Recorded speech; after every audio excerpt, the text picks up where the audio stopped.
আসসালামু আলাইকুম ওয়া রাহমাতুল্লাহি ওয়া বারাকাতুহু। যারা যেখান থেকে বুড়িগঙ্গা টিভির রমজান বিষয়ক অনুষ্ঠান কল্যাণময় রমাদান অনুষ্ঠানটি দেখছেন, আপনাদের সকলকে জানাচ্ছি আন্তরিক মোবারকবাদ। কেমন আছেন আপনারা? আল্লাহর দরবারে অসংখ্য কোটি শুকরিয়া আদায় করি যে আল্লাহ সুবহানাহু ওয়া তাআলা আমাদেরকে সুস্থ রেখেছেন, ভালো রেখেছেন। আমরা এখন পবিত্র ঈদুল ফিতরের কেনাকাটায় ব্যস্ত হয়ে পড়েছি। আমরা বিভিন্ন জনে বিভিন্ন মার্কেটে, এই মার্কেট থেকে ওই মার্কেট, ওই বাজার থেকে ওই বাজার আমরা ঘোরাফেরা করতেছি। আসলেই আমরা যারা ঈদের মার্কেট করতেছি, বিভিন্ন জায়গায় দেখা যায় মহিলারাও মার্কেট করে। আমাদের দেশের বাহিরে অসংখ্য মানুষ রয়েছে যারা প্রবাসী, তাদের ঈদ আনন্দটি কেমন, আমরা আজকে তাদের বিষয় নিয়ে কথা বলবো। সুপ্রিয় দর্শক, আমাদের দেশে বেশিরভাগ টাকা রেমিটেন্স আসে প্রবাসীদের ভাইদের মাধ্যমে।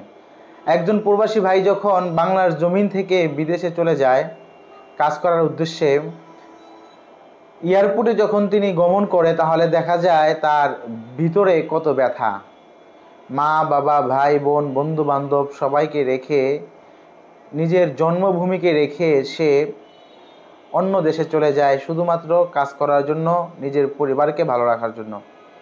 সুপ্রিয় দর্শক, সেখানে গিয়ে সে কাজ করে, নিজের রান্না নিজে করে, নিজের কাপড় নিজে ধোয়, নিজে রান্না বান্না করে, সে কাজকর্ম করে, সে শুধুমাত্র পরিবারকে ভালো রাখার জন্য টাকা আমাদের দেশে পাঠায়। কিন্তু তাদের ঈদ আনন্দটি কেমন কাটে?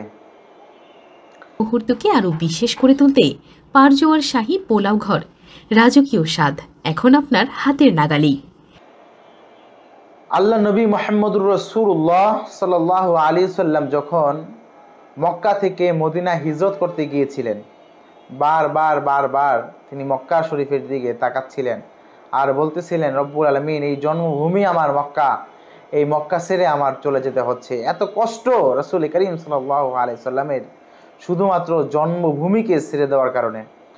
যারা জন্মভূমি ছেড়ে দেয়, যারা প্রবাসে থাকে, হাদিস শরীফের মধ্যে এসেছে রাসূল করিম সাল্লাল্লাহু আলাইহি সাল্লাম বলেছেন, যারা মুসাফির অবস্থায় থাকে তাদের নামাজ পর্যন্ত কসর হয়ে যায়। মুসাফির অবস্থায় তাদের দোয়া করলে আল্লাহ সুবহানাহু ওয়া তাআলা তাদের দোয়া কবুল আর মঞ্জুর করে নেয়।